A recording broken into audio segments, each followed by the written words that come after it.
یو آیات کریمه د سورۃ بقره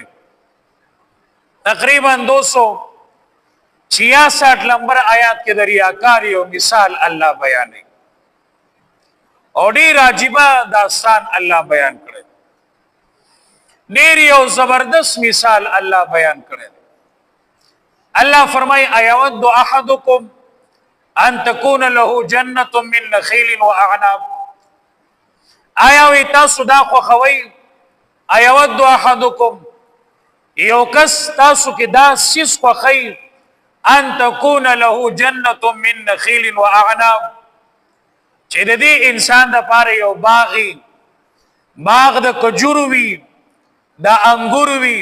من نخيل واعناب باغ د کجورو وی د انګورو باغونه وی تجري من تحتها الانهار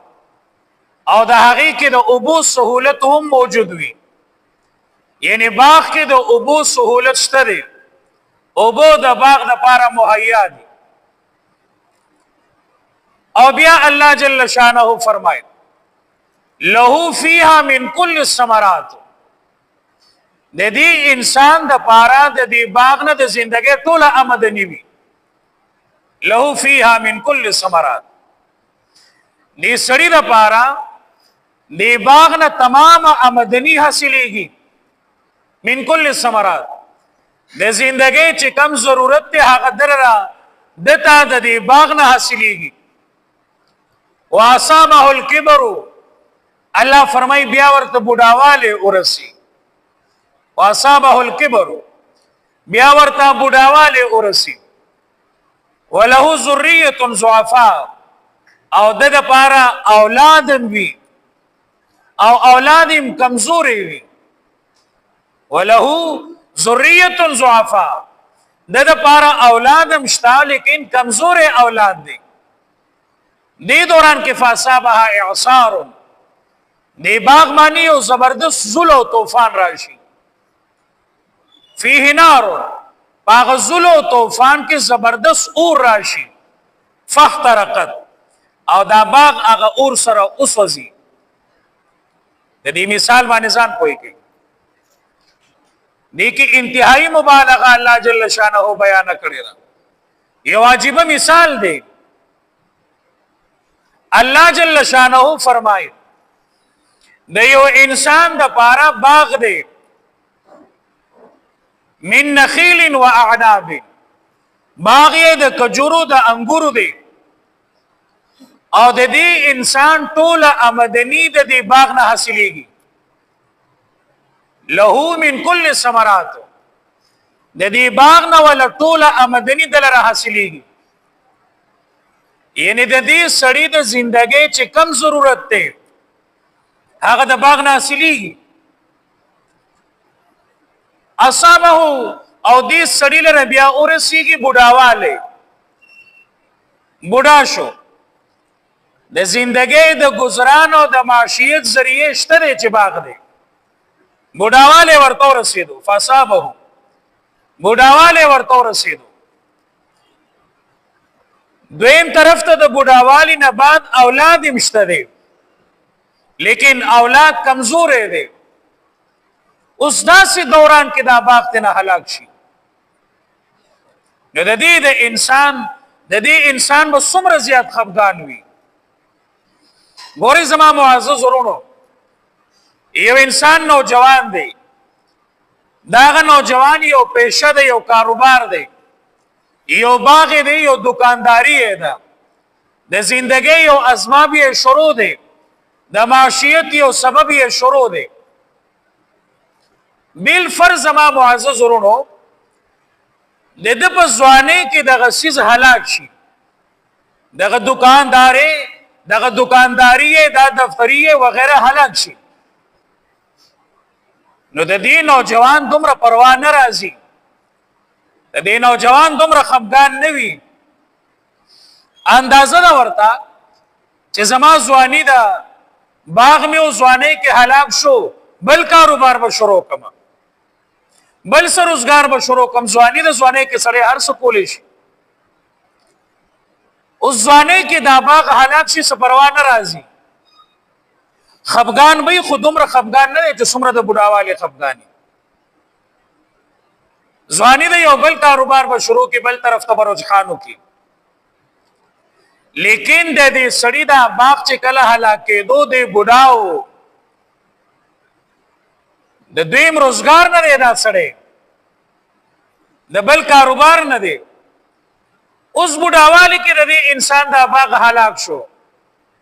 نو دا بوډا سړی بزان سره دا سوچ کوي چې خدایا یو طرف ته باغو د زندګۍ اسباب می تنا الله برابرولو اوس هغه باغ هلاک شلو ځواني ختم شو چې بل کاروبار شروع کما ځواني ختمه ده او د زندګۍ هم د یو اسره چې هغه باغو دکانداری دا وغیرہ ختم شو هلاک شو نو تو وای نو جوانه کې چې دا باغ هلاک کېدو دومره پروا بده نه کوله ځکه چې د زندګۍ بل یو اسباب او بل یو گزاران به شروع کړو کنه لیکن بوډا سړی د کاروبار نه دی دویم طرف ته ولهو ذریه ضعفا د دې لپاره اولاد دی اوس کدا سړی بوډاوی مثال او د زندګۍ د اسباب او د باغ ختم شو او بی اولاد دی نبی هم سپروان ناراضي یره مړ یو ځان مې بس کنځه کې خو گزاران یا غلطه وخت یې رو منو بوډا سړی ځان لري بی اولاد دی لیکن د باغ په هلاکت کې دغه زمانه کې دی بوډام دی او اولاد هم شته دی نو د اولاد فکر دی ور سره دویم اولاد هم شته لیکن دا اولاد کمزور دی اوس کا اولادی نوجوانانی ظلمی وی کاروباری خلقی نبی سپروانه راضی یرا باغ هلاک شو تباہ شو نزا اولاد می غټه ظلمی دي نوجوانان دي اغي به کاروبار کې مال به وروړي لیکن قدرمندو حضراتو د دې سړی بوډاوالم دي اولادم دي واغ اولاد ضعیف ته کمزور دي ضعفا ماشومان دي کمزوري دي د کاروبار نه دي یا ضعفا لوی دي لیکن لیونی دي معذورین دي ګډیان دي شلیان دي نیو خود د بډاواله دي په خپلم د کاروبار نه دي دویم اولادم د روزګار نه دي او هغه اولادم د باندې بوج دي اوس داسې دوران کې زما قدرمندو چې د دې مشر سپینګيري د زندګۍ اسبابم د غيو سيزو د گزاران یو سيز دي چې هغه باغ دي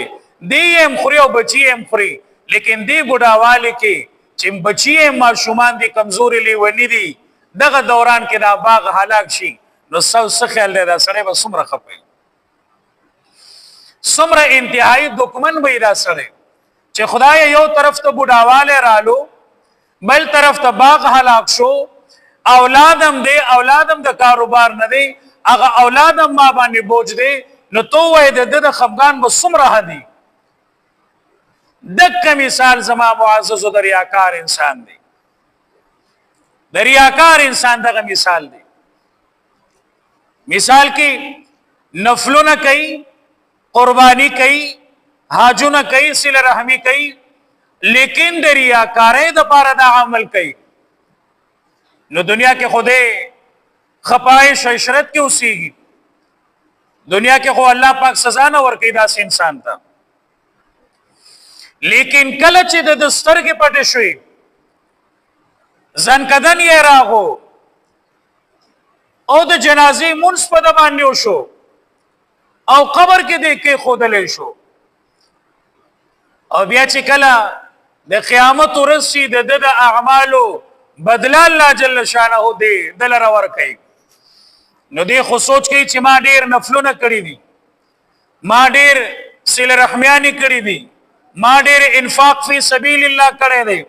ما ډېر حجونه او عمرې کړی دي ما قربانیانی کړی دي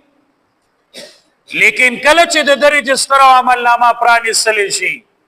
ای که خو نیک عمل وینا هغه برباد دي ریاکار سره برباد دي دا قربانی دو کړ ریاکار سره ثواب مرتب نشو حاجیو کو ریاکار سره ثواب مرتب نشو نو ته خو ثواب نشته بدلې نشته دي نو دک کرنګ بده خفغان کې چې خدای ما خو دنیا کې ډیر اعمالونه کړي او ډیر نیکیانه مې کړي وي او سیدل ته بدل نشته دي نظما قدرمندو دغه دریاکار مثال دی